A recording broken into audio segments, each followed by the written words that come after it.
Hi, everybody, and welcome back to A Foggy Day on Olympus, where we are exploring our topics of history, religion, and culture. Of course, from the perspective of the Greek gods up on Mount Olympus, so high above the rest of mankind. But unfortunately, as usual, it is a foggy day. So, my name is Kawal Campo. And I'm Mike Pierce, and we are in our series now entitled Sexual Chaos and Identity Crisis. And true to our tradition of clickbaity titles, we drew you in with the S word, but in fact, we're not going to get to those till next week and the week after. So we're still on the issues of identity today, and then how the sexual revolution has helped to mess it all up good and proper. So this week, our title is What Makes Me Me? God, other people, or me? Yeah, and all of these pictures on our title page seem to be pushing in the direction of me defining me. Yes, they are. Even the religious one. I am a sinner, but that doesn't define me. To which I want to respond, oh, really? Questioning the second part, not the first, surely. Yeah. It's indicative of how even religious people want to sing secular songs to a religious tune, right? Because I'm not sure that we do get to define us. Well, we do, but to a much more limited extent than is currently the vote. So most modern chatter is coming down heavily in favour of the last of those three options. Yeah. Right. Yeah, and what I find so fascinating about this is despite everyone's focus on individuality, the entertainment and fashion industries are making a killing from people imitating like their favorite celebrities or, the current pop figures. So I always laugh about that a The, little bit. yeah. The way to make money out of people, particularly through advertising, is to play to their biggest insecurities, and that is sex and nowadays identity. Yeah, and proffering either your entertainment or the product that you're selling as being the solution, and of course it never is. So they will always come back for more. Not that I'm cynical, of course. No, no, never.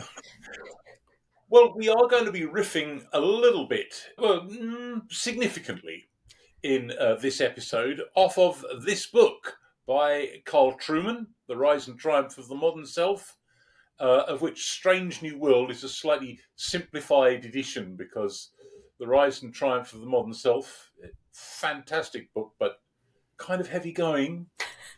You struggled with it? I did. It did take me quite a while to read this. But I do think it's probably one of my most favorite books that you have pushed at me over the years. So although it was slow going, it was the one of the first books that I wanted to read slowly because there were so many like aha moments for me. It seemed like every other page he was making some kind of a point that was like, oh wow, yeah, okay, this really makes sense now. Yes, yeah. I mean, Carl Trueman is really my kind of a chap in that I am interested in philosophy, but only so far. As a historian, what I'm really interested in is what happens, what's the impact of those kinds of ideas on how ordinary people think and how they kind of seep down through society, getting, when I say dumbed down, I'm not being in the least bit abusive here, even though that is my wont, of course. I'm trying to be descriptive. They're getting simplified such that a few generations later, or maybe 100 or 200 years later, they form part of what a completely unreflective, uneducated sort of person thinks is common sense. Right. And that's what Truman's doing, isn't it? Right. He's looking at that. How did we get here? Yeah, and like you said, we're going to be following along with a lot of some of the people that he mentions in this book as being huge influencers. And again, I always find this funny when people are talking about how individualistic they are and how self-curated they are. And yet, once you read his book, you realize we're all just the products of old men with beards. So Right, slavishly following the dumbed down versions of the ideas of some of these people from a little while before. Yeah, and that is by now absolutely standard ways of thinking in our society. Yeah, we flatter ourselves. Yes. So, but maybe we're going a little too fast here. We gave three possible answers to our question about what makes me me. God, or a non-religious person might want to say nature, right? Or society. So there's the nature versus nurture debate going on there. Or me. Well, we're going to spend most of our time looking not at the first of those, even though it's very, very important. Certainly, Christians and Jews believe that people are created in the image of God. Now, that's a phrase they wave around a lot, and I'm convinced that most of them don't even really know what it means. And if you push them hard on it, they'll come up with something like, well, we're more intelligent than cats and dogs. And then I want to say, yeah, but maybe not more intelligent than dolphins. And I've met a few freshmen in my time who are not even more intelligent than cats and dogs, believe me. Um, and what about a moral sense? Well, yes, okay. Although, of course, we also have a very strong immoral sense. I mean, people have done far worse things than any animal would ever do. But yes, we do have that moral sense.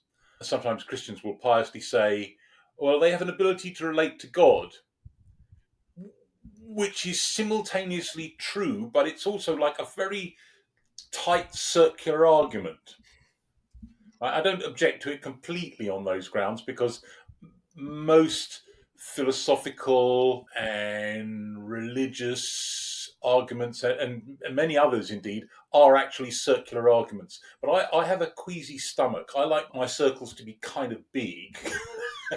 So that they can take in more and more of the observable phenomena of the world or of human life, right? But where they're like really tight, and that's a really tight one, I just start to think, I'm not doubting its truth, but I really wouldn't want to hang a lot on it. But what I do think is important in this idea is that if we're made in the image of God in the sense that animals aren't, it is that we have the ability to self-reflect, as it were, to stand outside of ourselves, perhaps of the universe, in a way that animals just can't, and that we are choosing selves. So we have a free will. So if you do something really, really good that you didn't need to do, you just did it out of the goodness of your heart. Help me to run a podcast when I'm technically completely useless, or something like that. Just take an example entirely at random. Then you might be praised for it, right? Because you didn't have to do this. On the other hand, if you do something really, really bad, you would be blamed for it because you could have done otherwise, right? So, whereas if a dog savages a child or something, we might put the dog down, but we don't morally blame the dog. It's being a dog, right? We put it down not to punish it, but to protect ourselves. And because, if it's done it once, it'll probably do it again. But in the case of human beings, we do accept that they have some kind of choice, whether they act well or whether they act badly. That there is a you inside there that's kind of semi outside the world. And that, I think, is a really important part of what we mean that we're creating the image of God. God can act without being acted upon. An animal can't. It's merely the sum total of all of its physical parts and biological processes and chemical processes and so on. And the animal part of us is like that, but there's also an us that isn't like that. And that's, I think, the most important bit of what's meant by the image of God. Yeah, which I think is such an interesting point because I think so many secular people could agree with you on that. Well, if secular people agreed with me, and I hope they would, I would be having to restrain myself from saying, well, you're borrowing from something that's not logical within your framework, right? Right. If the point is conceded, then rather a lot of other things are conceded along with it. Right. Yeah, I think a lot of people would agree with you without realizing that. Yes. Right, right. Whereas the strict materialist wants to say that everything is material or chemical or biological or perhaps social causes, including all of your thoughts. But only your thoughts. My thoughts are real thoughts. Right? Marx is a classic case in point here. That he wants to rescue himself as being somehow outside of the machine, that he insists that that's all the world is. Yeah. Okay, well, we better get on a bit. So what Truman's looking at is the second two possible answers to our question: either that society makes us, or that we are self-creating. And not to deceive our audience at all here, where I'm driving at is that actually all three of these are important. There's no denying any of them, and that it's really rather foolish to insist just upon the one. We can say that God has created in his image, and that then applies to all of us. And male and female, he created them. Okay, that applies to all of us. One or other of those, right? But then once we start to narrow it down, then some of these other things start to play a role. Well, one of the most important thinkers, the one that Truman, I think, quite rightly starts with, is Jean-Jacques Rousseau. Now, we dealt with him in an earlier episode of another series, and we're going to give you a link to that now. And we're not going to repeat too much of what was said there. But he says something very important that has dominated a lot of our political and social life ever since. It's the phrase that everybody associates with him. Man was born free, and he is everywhere in chains. What he's saying by that is, because he's optimistic about humanity, is that we are naturally free beings. But if we look at any of the societies around us, we are in chains. The society shackles us. He didn't just mean the absolutist monarchy of France in which he was living at the time, but really any possible society. And that we need to somehow free ourselves from social constraints. I think everybody can see immediately why Truman picked up on this man, because that's already launching us in the trajectory which we have since followed, I'm afraid, to the uttermost. Right. So if you're positing that the opposite of this is the truth, you're basically saying man is born a slave, but he's everywhere free. Yes, well, not quite, but jolly nearly. It would be much more nearly true to say that. You and I, when we are born, we are slaves entirely to our animal instincts and wants, and we can't even express them except by one means: we scream. Oof. Right? Yes, I'm And familiar with that. yes, you are. And the baby can't even articulate to itself which of the possible wants, warmth, feeding, pooped nappy, or whatever it is that is currently making it, or wind that is making it feel uncomfortable, right? And so you and your husband dance around her and try and figure out which one it is, until she's pacified, right? And the stage then arrives where she can kind of signal that, and also where she tries to manipulate you. I mean, one of the things that she learns fairly early on is that the big people around her are even more desperate to cuddle her, make her happy, give her things, if she pulls her face in a certain direction, which we call a smile. And we are ecstatic when that happens. But the whole process of growing up is learning to behave in ways that, when I say manipulate, I don't really mean that in a bad sense, manipulate others around us. So she will learn to speak, to indicate what she wants or what she doesn't want. No! It's very common for 2-year-olds, just giving it a heads up advance here, maybe even before. But the more sophisticated she becomes in that, and being able to express herself, and she finds that her own needs are better met, and she also will start to learn that the happier she makes other people, the more likely they are to make her happy. And that process continues right on to adulthood. So the child of 10 or 11 or 12 who can't control his emotions and just screams whenever he doesn't get what he wants, we say that child is extremely childish. It is not developed to the stage that we would expect. It's going back to baby stage, right? Or throws a temper tantrum or something like that. On the other hand, the young child that is thoughtful and looking out for others, we say, goodness, how grown up they are. And of course, we look at some people who are physically adults, but are still developmentally, in this sense, childish. Whereas Rousseau is kind of exalting the child state. And because we have followed that trajectory of thought right through to the present, we find we are stuck with a load of very childish adults. Right? And we almost celebrate that. Think of a movie like Failure to Launch. Or The Man Boy, and how we all think that's funny somehow. But this is what we've been incubating amongst us for 200 years now, increasingly down to the present. Right. So what Rousseau's saying, not only in this expression, but the tenor of his whole work, is standing traditional ways of thought, including Christian ways of thought, on their head. So society enslaves us. Well, society might enslave us, for example, if it has slavery or serfdom, right? Or it's some appalling dictatorship like in North Korea. But not always, and it allows cooperation and protection.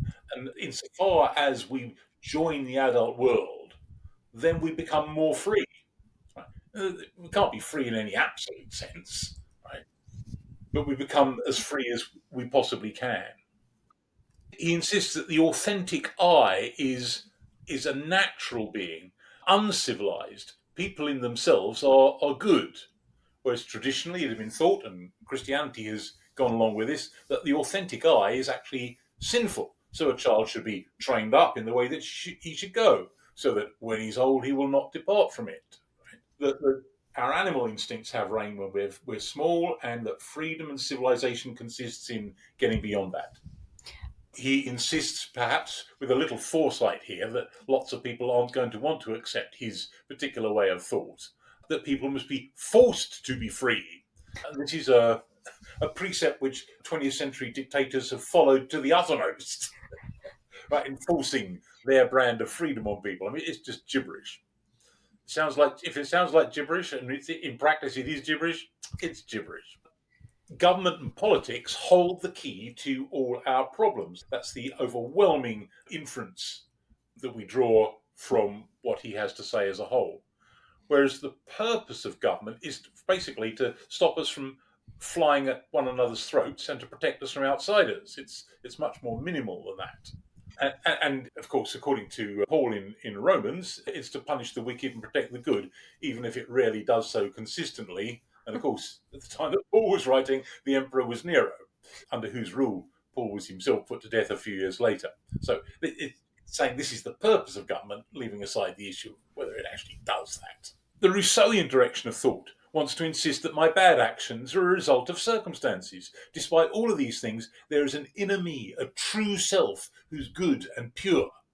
And I think that almost every Westerner today really, really believes that. Mm. Right. Including people who'd say they were Christians. Yeah, like the age-old answer to, do you know if you're going to heaven? And everybody says, well, I think I'm a pretty good person, so. Yeah, do people still say that? I suppose they do. I don't know if they do anymore. I haven't asked anybody recently, but I've probably been living amongst pagans for too long, but I'm sure you're right. Well, again, scripture, the heart's deceitful above all things beyond cure. Who can understand it? Which is pretty sound psychology, I think, actually. But despite our bad circumstances, we still have a choice. We are accountable for our actions, which in one way or another, all traditional societies had accepted. So Rousseau's saying we are shaped decisively by people around us and that we should push back on that. So he would agree with most of those silly little memes that we put on our title page, right? A very different aspect on this, and this is not one that Truman considers in his book, but I want to bring it in here, is Miroslav Volf's amazing book, Exclusion and Embrace, which was probably the most important theological book, possibly also most important sociological book of the 1990s. Now, Miroslav Volf he's from around here, actually, from Osijek, but he teaches in Yale Divinity School, although he wasn't at that time. And his amazing book its subtitle is A Theological Exploration of Identity, Otherness, and Reconciliation. And a lot of it was provoked by the frightful wars going on in this part of the world during the 1990s. But it isn't simply about that. It's about what does it mean to be a human being, and it's quite postmodern in its approach in some ways. And one point he made, and I didn't wade all the way back through the book to find the exact quote, but it stayed with me, seems to me very profound. He observed that many Croats believed that the flight of most ethnic Serbs in the aftermath of the war would allow Croats to be more fully themselves in their own country. And he points out this is a mistake, that there are many things that constitute being a Croat, and that one of them is to have Serbs around the place. that we're actually diminished when they're gone.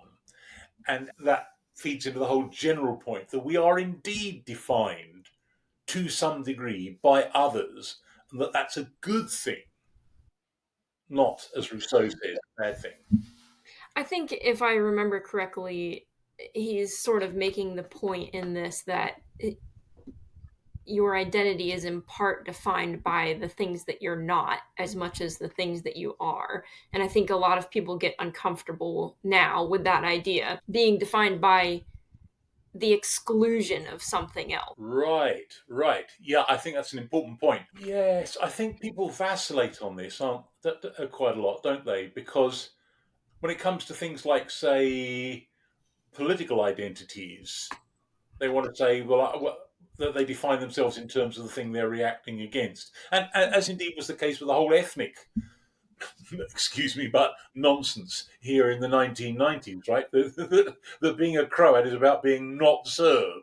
And as being the historical hooligan that I am, I can come along and say, well, not only was national consciousness something fairly modern, but even in the earlier stages of that modern, in the 19th century or before World War One, being a Croat meant being not Hungarian.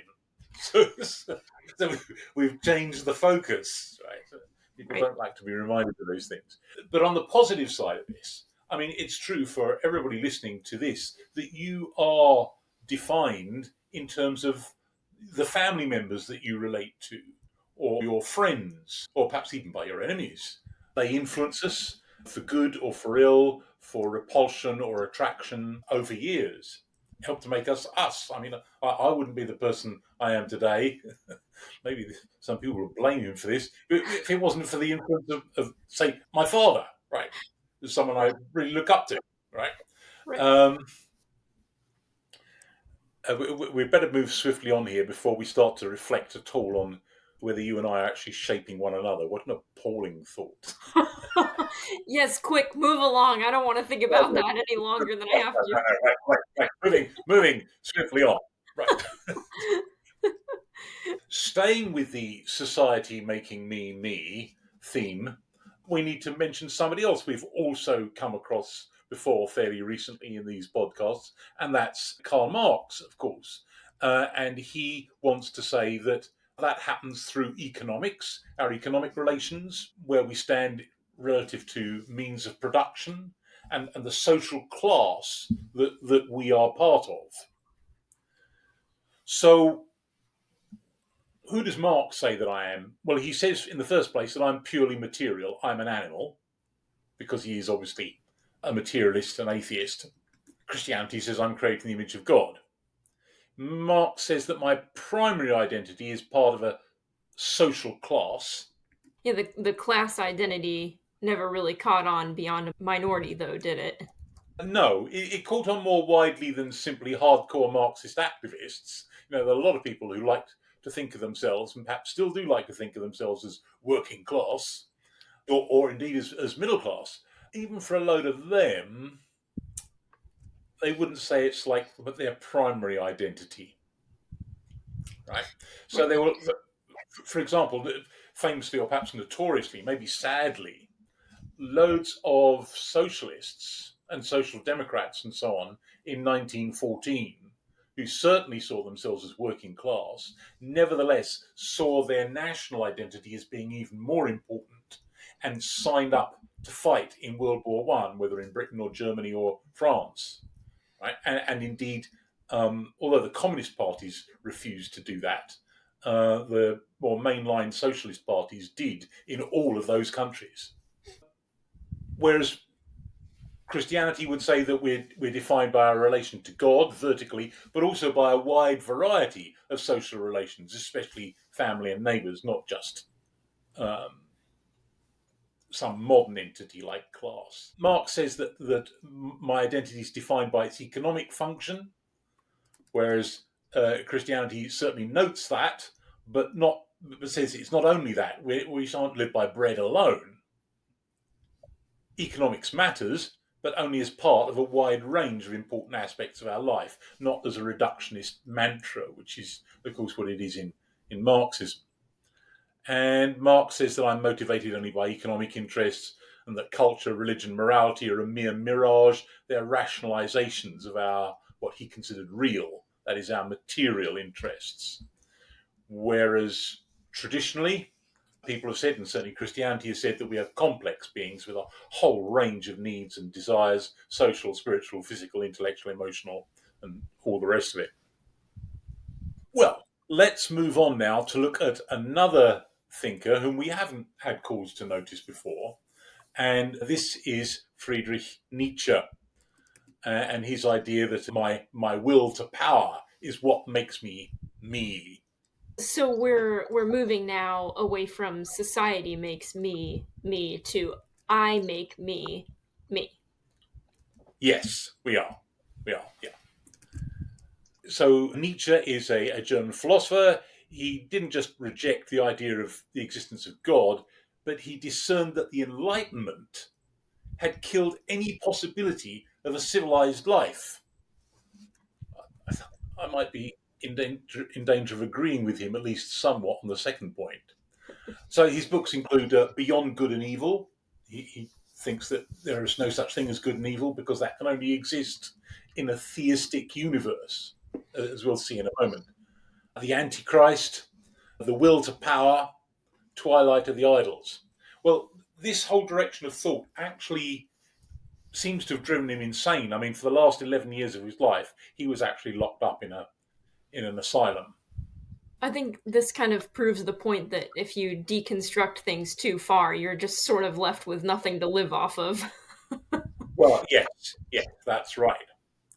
Well, he certainly decried what he called master morality as a sort of trick, and that Christianity was slave morality, it was weakness. He doesn't really agree with Marx that much, but he comes close on this point, that it's simply a way of telling people that they ought to knuckle under, but also it's kind of like pleading for the poor and the weak. Morality, he thought, was for weaklings, whereas the Übermensch, the overman, follows his own inner law, something that's inside him that drives him. Now, you can see that comes close to something that a lot of people think now, with the idea of the self as hero.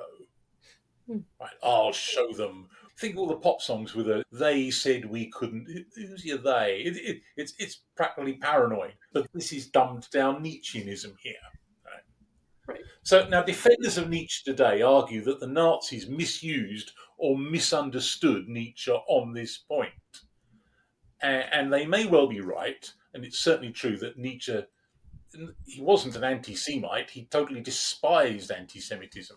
The fact remains that he did inspire the Nazis. Right? I mean, not he personally; he'd been dead for a long time, but his writings. both in the interwar period and again today, he's popular among people who despise Christianity and see its morality as the exaltation of the weak over the strong. And above everything else, he inspires the idea, as I said a moment ago, of the self as hero.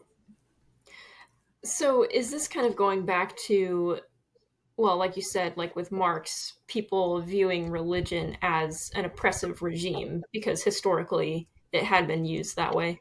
Insofar as I understand him, and again, I'm really not an expert on this, I don't think he really worried too much about oppression. He just said, you should blow it off. He doesn't seem to have been looking for anything that was just, because he thought that justice wasn't to be found, because that that was a moral category, and the death of God had killed the possibility of it, as we will see here. So he says Christianity is called the religion of pity, but the trouble with pity is that it makes suffering contagious, because it kind of rewards the person who pleads for how weak they are and please help me, appealing to our pity, and then that makes other people do the same. Now you can see that is also a line of thought that appealed to the Nazis. And something that people seem to find appealing today. Yes, yes, and there's a grain of truth in it, but it's a dangerous grain. You've got to be careful what you do with that. Right. Okay, God is dead, he says, and we have killed him. How shall we comfort ourselves, the murderers of all murderers? What was holiest and mightiest of all that the world has yet owned has bled to death under our knives, because he felt that Enlightenment rationalism had simply killed the possibility of God. Right? Who will wipe this blood off us? Is not the greatness of this deed too great for us? Must we ourselves not become gods simply to appear worthy of it? Truths, he says, are illusions of which we've forgotten that they are illusions. Metaphors which have become worn by frequent use. So he appears to be saying that we can't actually know what truth is. Anything that we insist upon is a truth is almost certainly not. It's just another illusion. Yet we still don't know where the drive to truth comes from. For so far, we've only heard about the obligation to be truthful, which society imposes in order to exist. So you can see a rationale for honesty being imposed by society so we don't descend into complete chaos. But you can't see any kind of moral imperative to it because there isn't one. Mm. When one gives up the Christian faith, one pulls the right to Christian morality out from under one's feet. This morality is by no means self evident. Christianity is a system, a whole view of things thought out together. By breaking one main concept out of it, the faith in God, one breaks the whole. It stands or falls with faith in God.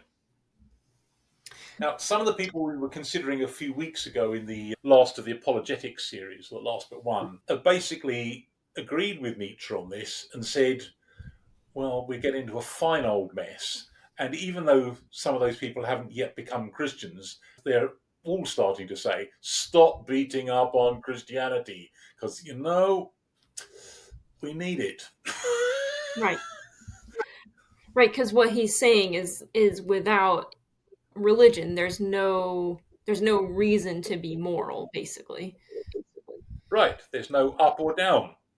Yeah. Right. Now, sociologically, that may not always be true, but logically, it is true. Yes. Yeah. Okay. Well, let's take a few little contrasts here. So, according to Nietzsche, the self is hero, or potentially hero, certainly in the Übermensch, the overman. Whereas Christianity has a more balanced approach. It says that on the one hand, the self is a little lower than the angels, which is pretty high, but also self corrupted into sin. And both of those things are simultaneously true.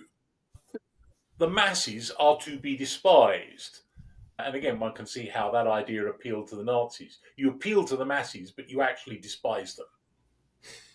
as some politicians are doing today, rather worrying, despising one's own supporters. But Christianity says, no, other people are as precious to God as I am, and I must act accordingly. Right? Whereas Nietzscheanism can give you no basis for that. God is dead, and so right and wrong are just fictions. Well, we can't live without right and wrong, so we're not mistaken to infer that God built them into the fabric of the universe, which in fact is what Romans 1:18 to 20 does say.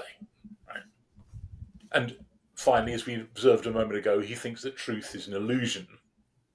Well, Christians disagree with one another as to whether truth is a thing, as per Plato. Plato's idea of the forms that are in heaven somewhere, or the sphere of the forms anyway. Is truth actually a thing?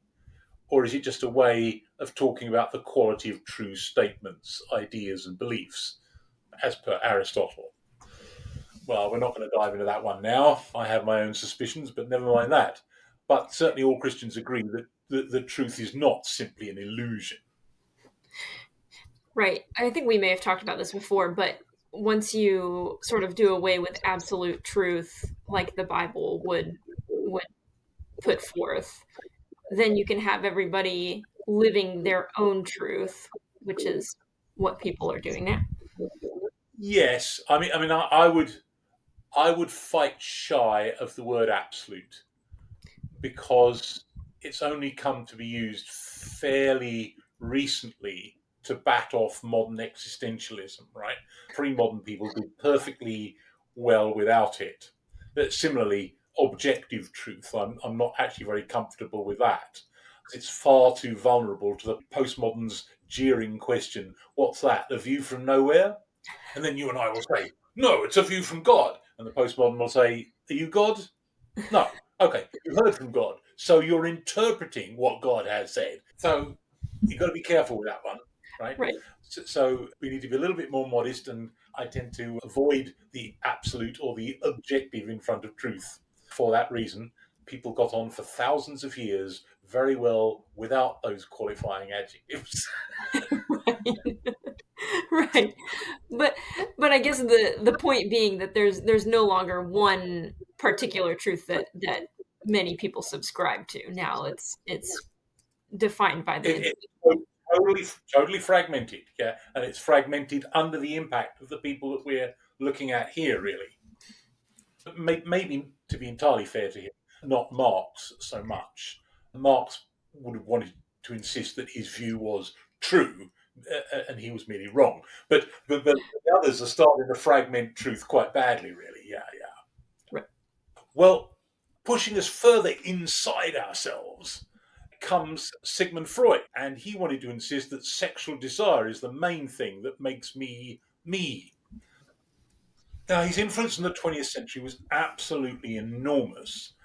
And certainly while I was growing up and when I was a young adult, I was aware that his ideas totally dominated the establishment in academia, media, arts, and so on.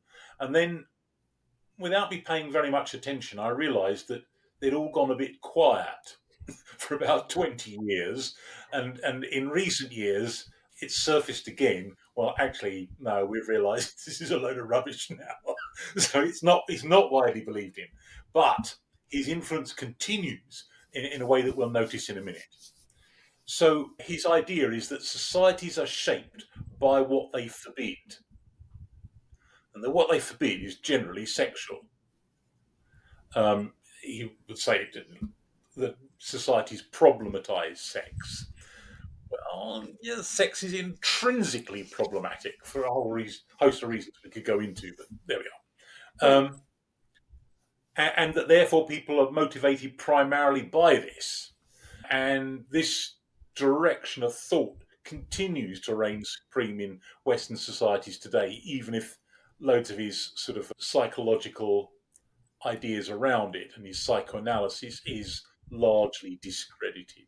I always think that Freud really did hit on something important here, because even though, like you said, most people don't really believe in his psychology anymore, I remember any time that he was brought up in a psychology class that I took in college, and you start talking about sort of his ideas about sex and sexuality, and you could just sort of feel it in the classroom, right? Like everybody just kind of, got a little bit uncomfortable. And so I think, he's right about Was that some because of things. him, or was it because the subject was sex?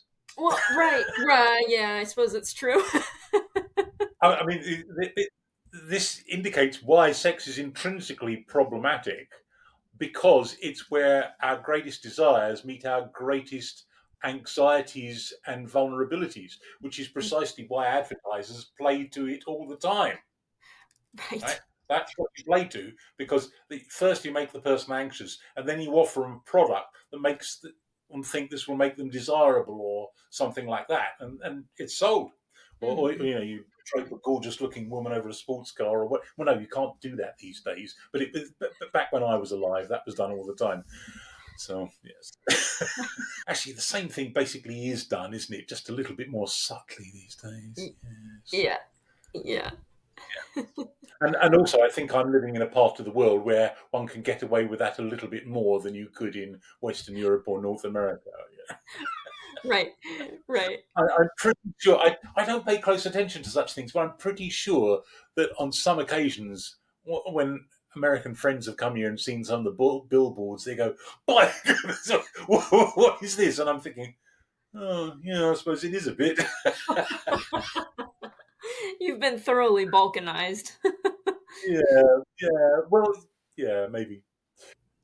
Well, Truman has quite a bit to say about this. We'll just give a short excerpt of that here.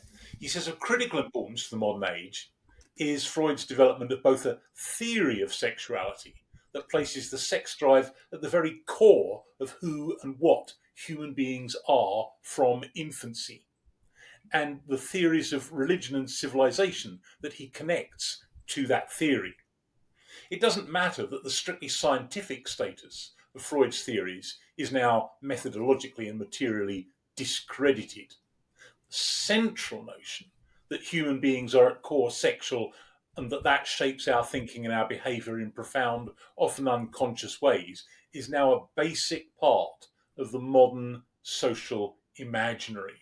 In other words, that is part of how everybody thinks about themselves and others. From the sexualized tools of the advertising industry to the increasingly explicit products of Hollywood, we all know that sex sells. Cultural artifacts, whether works of great literature, such as the Iliad, or the raunchy lyrics of some throwaway pop song, reflect the human preoccupation with all things erotic. And Freud stands as the grand theorist of this fixation. The end of human life is no longer something set in the future, rather, it's enclosed within the present. The happiest person is the one who is constantly indulging his or her sexual desires. That such a figure is now a normative type in our society is a claim that scarcely needs justifying, given the omnipresence of pornography, with, of course, its completely delusional ideas about how sex actually might or even possibly could work, and the general assumption that sexual activity is that which makes us authentic human beings. Yeah, I think we're going to talk about this more in future episodes, but a lot of people would agree with that. Yes, Your and people judge themselves as deficient, don't they? Right, right, and that the more sex that you're having, the happier you are. And what's interesting is that a lot of studies will show that that's not actually true. Right, right. Yeah, quite the converse is very frequently the case, more frequently the case.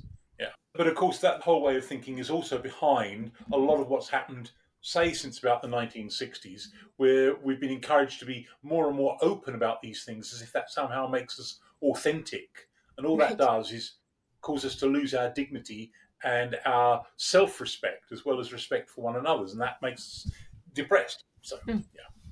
Okay, well, staying with the I make me me theme, let's come to this very important thinker. And this is Jean-Paul Sartre, shown here with his long term girlfriend, Simone de Beauvoir. He's a philosopher. He was the prophet of new style existentialist Marxism. I can never say that expression without smiling, because Marx would have been spinning in his grave to, to think that his thought could ever be combined with existentialism, but there we are. And she of sexualized feminism. And the ideas of both of them will become orthodoxy amongst the 1960s generation. Well, this passage comes from one of his most famous, very short books called Existentialism and Humanism, which was published either immediately after the end of World War II or perhaps even during the last couple of months, in 1945 anyway.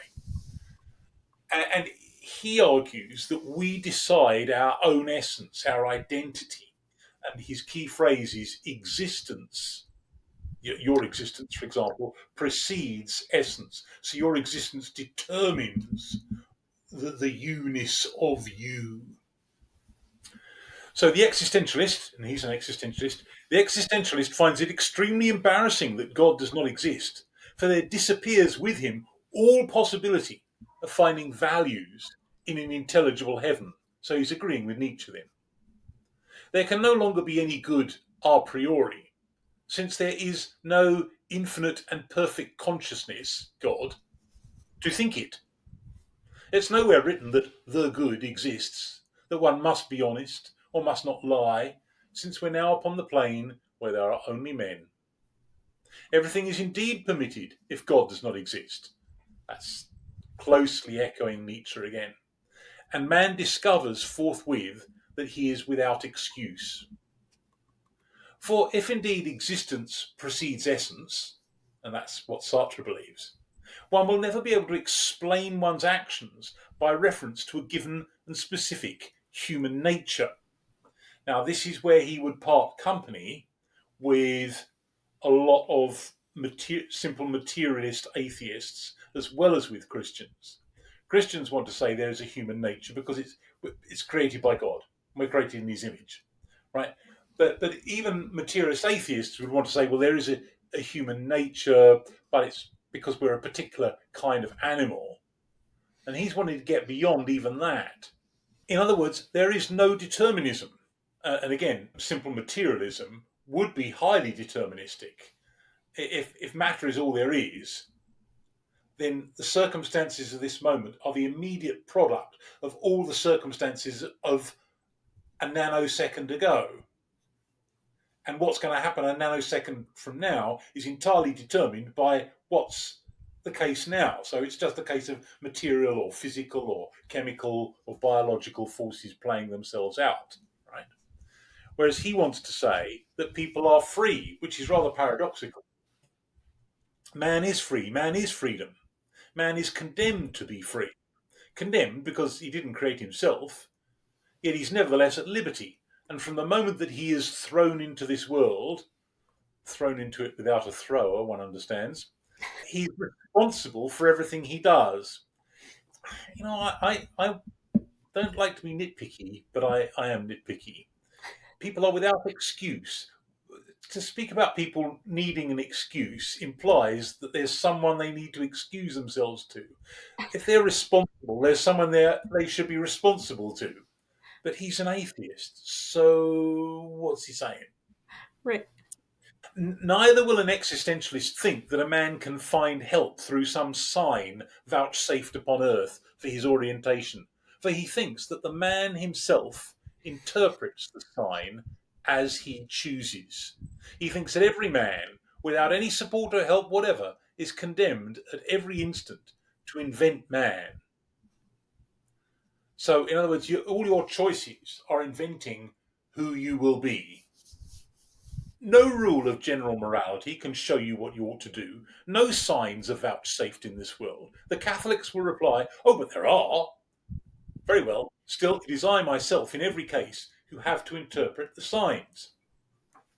Whilst I was imprisoned, even imprisoned, I forget whether it was actually by the Nazis or by the Vichy regime during the war, I made the acquaintance of a somewhat remarkable man, a Jesuit, who had become a member of that order in the following manner. In his life, he had suffered a succession of rather severe setbacks. His father had died when he was a child, leaving him in poverty. Later, about the age of 18, he came to grief in a sentimental affair. And finally, at 22, this was a trifle in itself, but it was the last drop that overflowed his cup. He failed in his military examination. This young man then could regard himself as a total failure. It was a sign. But a sign of what? He might have taken refuge in bitterness or despair, but he took it, very cleverly for him, as a sign that he was not intended for secular successes, and that only the attainments of religion, those of sanctity and of faith, were accessible to him. He interpreted his record as a message from God and became a member of the order. Who can doubt that this decision as to the meaning of the sign was his and his alone? One could have drawn quite different conclusions from such a series of reverses, as, for example, that he'd better become a carpenter or a revolutionary. For the decipherment of the sign, however, he bears the entire responsibility. And that's what abandonment implies, that we ourselves decide our being. So doesn't Sartre's anecdote make sense, though? Because we do tend to interpret signs and circumstances as we choose. Yes, we do. His argument is a strong one. And I suppose what I would want to say is, going back to the title of this episode, that God makes me in the sense of, well, I mean, Scripture says he forms my innermost being, so it could be very personal, but certainly in the grand category level of human being, male and female, right? He creates us. But it's also true to say that society shapes me, that you think the way you do because your first language is the language that you think in, and that's the one that you were brought up speaking because of the society you were born into. And you've been shaped by your parents and your family and the social forces around you and so on. So other people do help to make you you. And, as Sartre would insist, you also make a load of personal choices. So I want to say these things are not either or. They're all of them. Right? But the emphasis has been falling less and less on the first answer. The second answer is being considered more and more oppressive, and people are agreeing with Rousseau that we need to fight free of the influences of society, right? To be the real me, right? And these guys, the people we're looking at now, are pushing us further and further down that tube until we get to the present moment and we produce the kind of silly memes that we saw on our title page. Right. Even the religious one is pretty silly. Right. Yeah, I think that's such an important point, that it's not just one thing that defines us. And again, I think the modern person would really want to agree, or the postmodern person would really want to agree with that, because we're so afraid of somebody judging us based on just one aspect of our identity. And we want to say, no, I'm not just this one thing. I'm actually all of these things. And even though there are things that we think that we choose. Right, but they are all a part of us, yeah, and we need to accept that, even the very unattractive things, maybe things that we've done badly, you know. Okay, well, let's follow this through to a very postmodern thinker indeed, who's taking these ideas on yet further. The idea that words themselves are just power play, and that we need to resist other people by problematizing language. So, and that brings us to Michel Foucault. Very, very, very influential. Lots of people haven't heard of him, but his ideas affect the way that everybody thinks now, because they've come through academia, saturated through the school system, media, and so on, and people have absorbed them second or third hand without realizing. So according to him, words are expressions of social power structures. And he said, where there is power, there is resistance, because people will resist it. Hence, for example, the current fury about pronouns. Yeah, and is this what lots of feminists are wanting to change language is all about? like that the older forms of language uphold male power. Yes, yes. And there's certainly something in that, but a lot of it, if it seems tiresome, some of it actually is. I mean, one thing that I've noticed is that, for example, in English, lots of formerly frequently used female forms of nouns have been abolished. So you can no longer refer to an actress, that both men and women alike are actors, Right. right? Or poetess. No, they're all poets, right? And there's a whole load of things like that. But in German, exactly the opposite has happened. The feminine forms were always there, but if you wanted to refer to a category generally, you simply use the male plural, right? Whereas now you have to use the male plural and the female plural together, right? So, for example, a Student, strictly speaking, would be a male student, Hmm. and a female student, Studentin. But in the past, you could freely use the male plural to refer to just all students, Studenten. Woe betide you if you do that now. You must say Studenten und Studentinnen, and on and on and on, right? And or you really you really would be in some degree of social difficulty if you failed to do that. The point I would make is that since these are both absolutely opposite reactions in the two different languages, all that's being done in both of them is simply to problematize language Right. as a way of tripping people up, and therefore keeping the cause at the forefront of everybody's minds. Right? Mm-hmm. It's not Right. that there's no validity in the feminist case on this point. There is. But in fact, the way that it's been deployed is frequently very tiresome. Right. So, And yeah.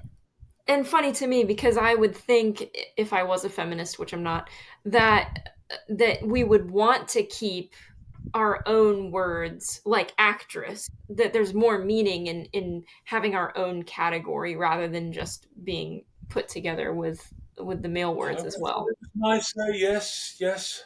But I do see that using terms like man generically for the species, if people are being prickly, that might be considered demeaning. But I would have thought that humanity would have been a perfectly acceptable substitute. But generally, we use more cumbersome, clunky things precisely in order to clunk, right? And that is being tiresome, I would say. But yeah. Okay, well, returning to our man Foucault again, um, he says that schools serve the same social functions as prisons and mental institutions to define, classify, control, and regulate people. Actually, I would like to violently disagree with him, but I'm afraid that very frequently that is how they're used. Right now, they're being used mostly by people who think like him to impose those kinds of thoughts.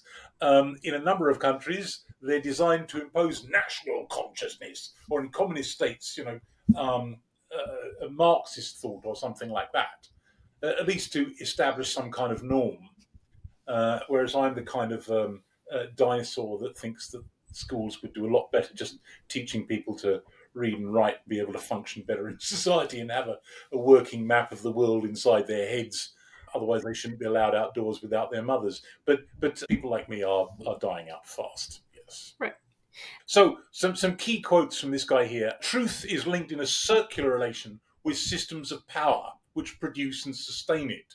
So, like Nietzsche, he doesn't think there is such a thing as truth. It's simply that the dominant ideas are the ideas of the dominant, and to effects of power which it induces and which extend it, a regime of truth. So, a variation on the idea there is no truth. From the idea that the self is not given to us, I think there's only one practical consequence. We have to create ourselves as a work of art. This is certainly what loads of activity on social media is all about, this self curation. Yes, all day, every day.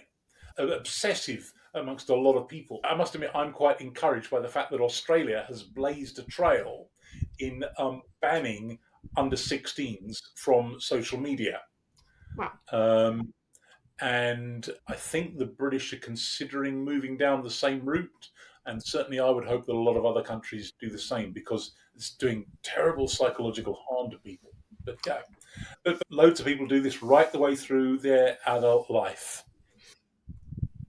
So the compulsion to create, recreate ourselves, recreate ourselves using fashion, social media. Madonna, if we think, was prolific at doing this, right?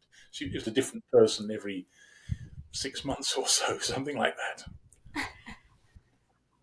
Okay, so to sum up then, Romanticism, Rousseau is the principal impulse, began by rejecting God-facing definitions created in the image of God, right?